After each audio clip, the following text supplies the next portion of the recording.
एक छोटे से न्यूमेरिकल में मैंने साहब 8 सेंटीमीटर दूरी पर, है ना, दो आवेश ले लिए। एक है बिंदु ए पर तो दिखा दिया मैंने +9e, और ये बिंदु बी पर मैंने दिखा दिया +e। छोटा सवाल है, फिर आगे बढ़ना है ना। अब सब ये कहता है तीसरा आवेश स्मॉल q कहां रखें कि वह साम्य अवस्था में रहे या संतुलित अवस्था में रहे, है ना। तो आपको एक आवेश q कहीं रखना है बीच में, कहां रखना है यह आपको बताना है। शर्त यह है कि जिस आवेश को आप रखने जा रहे हो वो संतुलित अवस्था में होना चाहिए। तो सब मान लीजिए वह तीसरा आवेश हमने +9e से x दूरी पर रखा, ये सब बिंदु P पे रख दिया, वो आवेश Q है। तो स्वाभाविक है E से उसकी दूरी कितनी होगी, 8-x सेंटीमीटर, ठीक है। अब शर्त यह है कि Q संतुलित अवस्था में रहना चाहिए या साम्य अवस्था में होना चाहिए। साम्य अवस्था का सीधा सीधा मतलब है कि उस पर बल का परिणामी 0 हो। तो सब Q के संतुलन हेतु, अब Q के संतुलन के लिए Q पर बल कौन कौन लगाएगा, एक तो +9e लगाएगा, एक +e लगाएगा, दो ही लगाएंगे क्योंकि है ही यहाँ पे। तो सब Q के संतुलन के लिए 9e के कारण बल और E के कारण बल बराबर होने चाहिए, है ना, और विपरीत दिशा में होने चाहिए। अब मैंने बराबर होने चाहिए लिखा, विपरीत दिशा में होने चाहिए नहीं लिखा। क्यों नहीं लिखा, कारण समझे ध्यान से। अगर मान लीजिए ये पॉजिटिव होता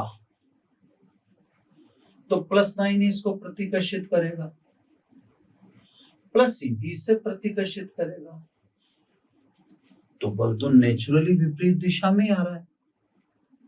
बल तो ऑटोमेटिक अपोजिट डायरेक्शन में आ रहा है, तो मैं डायरेक्शन को क्यों लूं।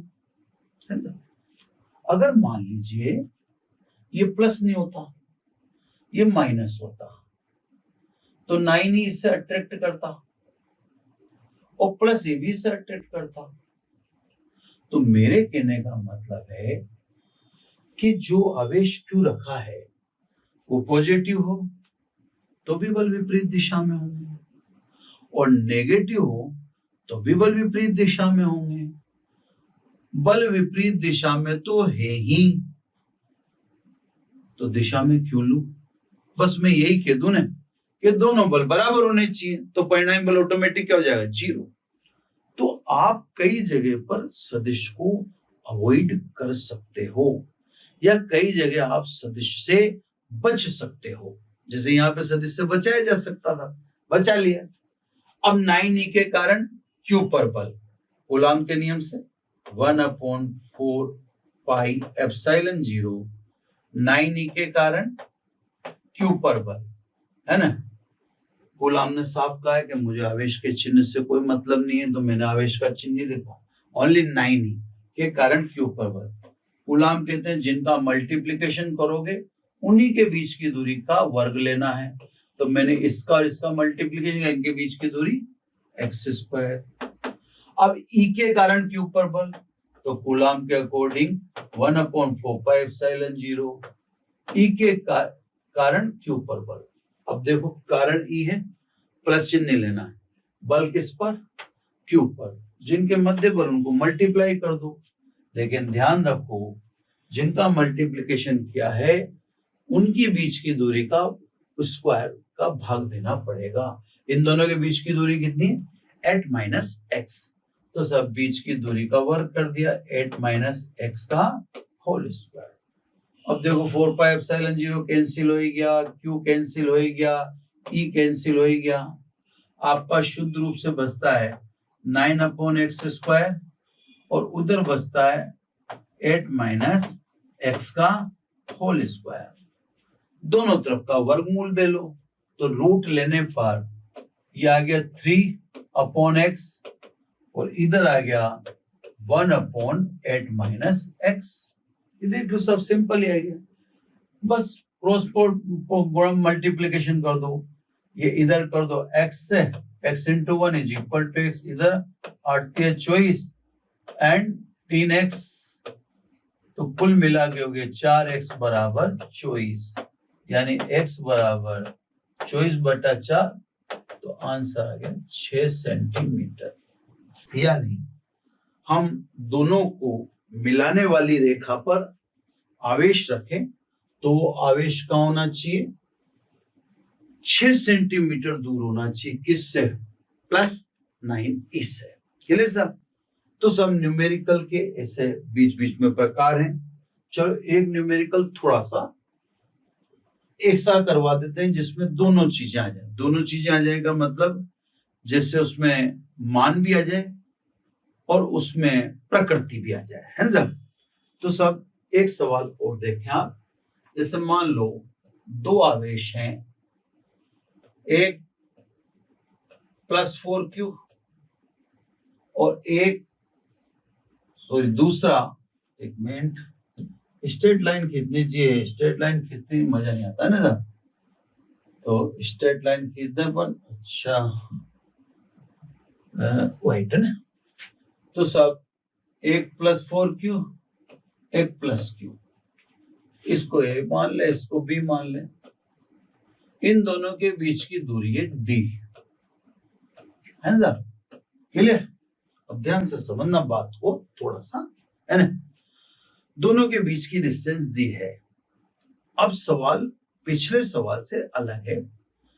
यहां पर मैं ये सिखाना चाहता हूं कि जब आप फिजिक्स के न्यूमेरिकल कर रहे हो, सवाल कर रहे हो, तो सवाल को ध्यान से पढ़े, वो कहना क्या चाहता है।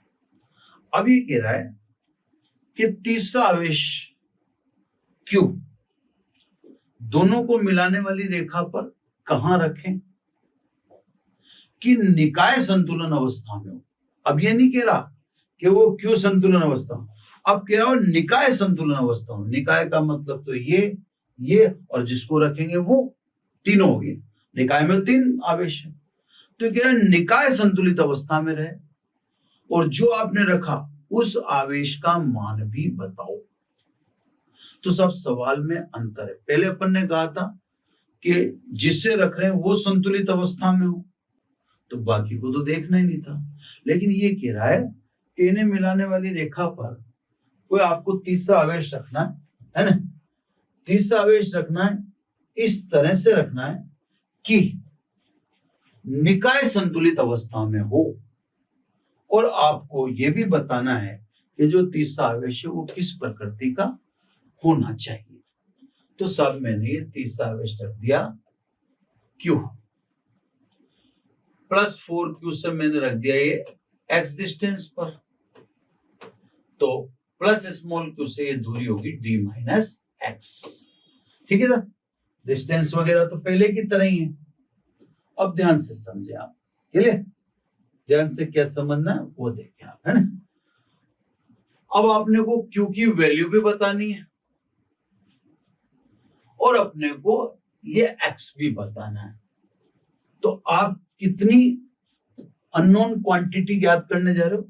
2 अननोन क्वांटिटी। छोटी छोटी बातें। आप 2 अननोन क्वांटिटी ज्ञात करने जा रहे हो, तो आपके पास कितनी इक्वेशन होनी चाहिए? 2 इक्वेशन। तो जब तक आपका 2 इक्वेशन ना आए तब तक आप इस सवाल को प्रोसीड ही मत करना, एंटरटेन ही मत करना। एक इक्वेशन से कुछ होने वाला ही नहीं है। ठीक है ना? अब मेरे को 2 इक्वेशन बनानी है क्योंकि 2 क्वांटिटी अननोन है। ये सिंपल से फंड है। तो सब ये कह रहा है निकाय संतुलित अवस्था में हो, तो निकाय में 4q पर भी परिणामी बल 0 होना चाहिए, स्मॉल q पर भी परिणामी बल 0 होना चाहिए और प्लस कैपिटल Q पर भी परिणामी बल 0 होना चाहिए। तीनों पर बल का परिणामी 0 हो तो कहेंगे निकाय संतुलित अवस्था में है। अब अपने को तो 2 इक्वेशन चाहिए, तो 2 को चेक कर लेते हैं। तो सबसे पहले अपन कहते हैं +4q के संतुलन के लिए, संतुलन के लिए, ठीक है सर। अब मैं पहले इसका बैलेंस देख रहा हूं, बताओ +4q पे कौन कौन बल लगाएगा? स्वाभाविक है कैपिटल Q लगाएगा, तो प्लस प्लस के बीच में तो प्रतिकर्षण होगा ही। तो सब कैपिटल Q के कारण ये बल आपको पता पड़ रहा है क्या होना चाहिए? प्रतिकर्षण। क्लियर है ना? अब स्वाभाविक रूप से वह बल प्रतिकर्षण है, तो ये बल क्या होना जरूरी है? आकर्षण, है ना? इसका आकर्षण होना जरूरी है, इसका स्मॉल q, तभी बल का परिणाम शून्य होगा। अगर ये भी प्रतिकर्षित करने लगेगा तो परिणाम बल 0 हो ही नहीं सकता। तो ये तो आपको पता पड़ गया होगा कि स्मॉल q नेगेटिव है, कंफर्म, क्योंकि ये प्लस जो है प्लस, ये तो प्लस को रिपल करेगा ही करेगा, प्रतिकर्षित करेगा ही करेगा। तो कैपिटल Q के कारण प्रतिकर्षण, तो फिर स्मॉल q के कारण क्या होना चाहिए? स्मॉल q के कारण होना चाहिए आकर्षण, है ना? तो अब तो दिशा दिखानी पड़ेगी, दिशा दिखानी पड़ेगी। तो यहाँ पे मैंने एकांक सदिश ले लिया, आर के कर लेते हैं। तो सब फोर्स 1/4 पाई एप्सिलॉन 0, दोनों जिनके मध्य बल उनका गुणा, तो 4q और q के मध्य बल, तो 4q इंटू q का गुणा कर दो। उनके बीच की दूरी, उनके बीच की दूरी कितनी है? 4q और q के बीच की दूरी d स्क्वायर। अब प्रतिकर्षण तो आर कैप के विरुद्ध है, तो क्या लिख दूं? माइनस आर कैप, ठीक है सर। अब इधर आ जाओ, है ना? q के कारण, तो q के कारण वही 1/4 पाई एप्सिलॉन 0, जिनके मध्य बल उनका तो गुणा कर दो, 4q इंटू स्मॉल q, उनके बीच की दूरी, तो इनके दोनों के बीच की दूरी कितनी है? x, उसका वर्ग कर दो। ये आकर्षण कर रहा है, यानी आर कैप की दिशा में है। अब देखो 1/4 पाई एप्सिलॉन 0 कट गया, 4q कट गया, और आपका आर कैप भी कट ही गया, है ना? तो क्या बचा? q/d स्क्वायर, ये माइनस उधर शिफ्ट कर दूं, is equal to -q/x square. ये सब मैंने 4q का संतुलन लिया, एक समीकरण बनी। मैंने जानता हूं कि अननोन क्वांटिटी यानी अज्ञात राशियां 2 हैं, इसलिए मेरे को एक और समीकरण लेना आवश्यक है ना?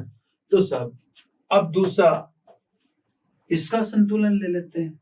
तो सब प्लस कैपिटल Q के संतुलन के लिए, है ना?